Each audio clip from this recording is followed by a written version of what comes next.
Pemirsa, Kejaksaan Agung membongkar kasus korupsi di PT Asabri. Berdasarkan hasil penyelidikan sementara, kasus itu merugikan negara mencapai 23,7 triliun rupiah.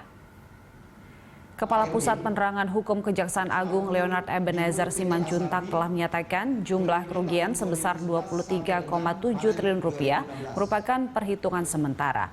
Untuk selanjutnya, BPK masih menghitung jumlah kerugian total yang disebabkan korupsi di PT Asabri. Selain itu, Kejaksaan Agung juga menemukan ada tersangka yang sama dengan kasus korupsi di Jiwasraya. Jumlah kerugian negara yang disebabkan korupsi di PT Asabri lebih besar dari korupsi di Jiwasraya yang mencapai 16,81 triliun rupiah. Kerugian ini disebabkan investasi saham dan reksadana.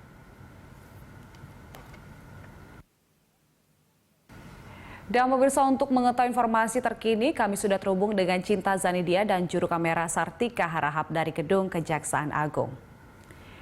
Iya, Cinta, sejauh ini bagaimana penyelidikan terkait dengan kasus korupsi Asabri?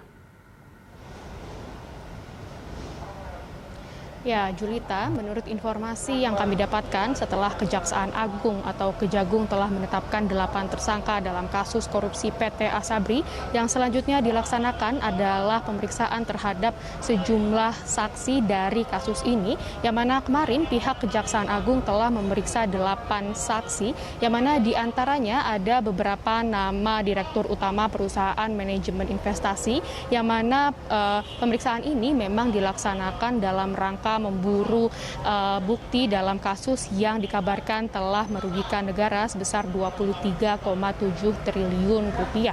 Adapun sampai saat ini kami masih belum mendapatkan informasi mengenai jalannya pemeriksaan yang telah dilaksanakan oleh Kejagung kemarin. Selain itu juga Kejaksaan Agung juga sekarang ini telah memulai membuat suatu tim yang dikhususkan dalam pemburuan dan juga penelusuran dari aset yang dimiliki oleh 8 tersangka yang sudah ditetapkan, terutama untuk aset yang berada di luar negeri. Akan tetapi untuk pemburuan dan juga penelusuran untuk aset yang di dalam negeri ini sudah dimulai dilaksanakan oleh Kejaksaan Agung. Sebelumnya memang pihak Kejaksaan Agung telah menetapkan 8 tersangka dalam kasus korupsi PT Asabri, yang mana dari 8 nama tersebut ada 2 nama yang memang sudah familiar di mata publik, yaitu Direktur Utama dari PT Hansen Internasional yaitu Beni Cokro Saputro, dan juga ada Komisaris dari PT Trada Minera yaitu Heru Hidayat, karena memang kedua tersangka ini juga telah terlibat dalam kasus korupsi PT Jiwasraya. Selain itu juga ada beberapa nama lainnya, dan juga ada 2 nama dari PT Asabri ataupun Direktur Utama dari PT Asabri, yaitu atas nama Sony Wijaya dan juga Ahmad Rahmat Damiri. Julita. Baik, sejauh ini apakah ada rencana terkait dengan penyitaan aset dari tersangka? Cinta.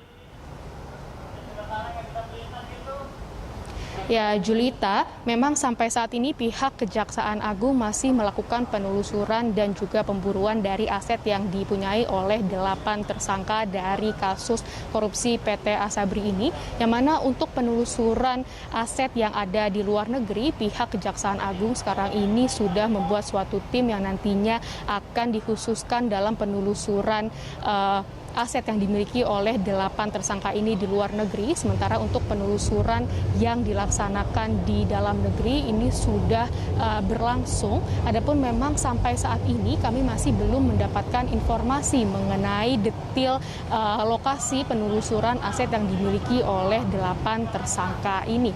Selain itu juga pihak Kejaksaan Agung sampai saat ini masih belum menginformasikan secara resmi mengenai penelusuran dan juga aset yang sudah disita oleh pihak Kejaksaan Agung. Akan tetapi menurut keterangan yang sempat dilontarkan oleh Jaksa Agung, ia mengatakan bahwa pihaknya sekarang ini sudah berhasil menyita aset yang dimiliki oleh tersangka dari kasus korupsi PT Asabri senilai 18 triliun rupiah. Sebelumnya, Badan Pemeriksa Keuangan atau BPK memang telah melaporkan bahwa kerugian negara yang terjadi akibat kasus korupsi PT Asabri ini sudah sudah mencapai 23,7 triliun rupiah, yang mana angka ini memang jauh lebih tinggi dibandingkan dengan nominal kerugian negara yang terjadi akibat kasus korupsi PT Jiwasraya, yaitu sekitar 18 triliun rupiah. Julita. Baik Cinta, terima kasih untuk laporannya. Selamat bertugas kembali. Pemirsa, laporan dari Cinta Zanidia dan juru kamera Sartika Harahap dari Gedung Kejaksaan Agung Jakarta Selatan.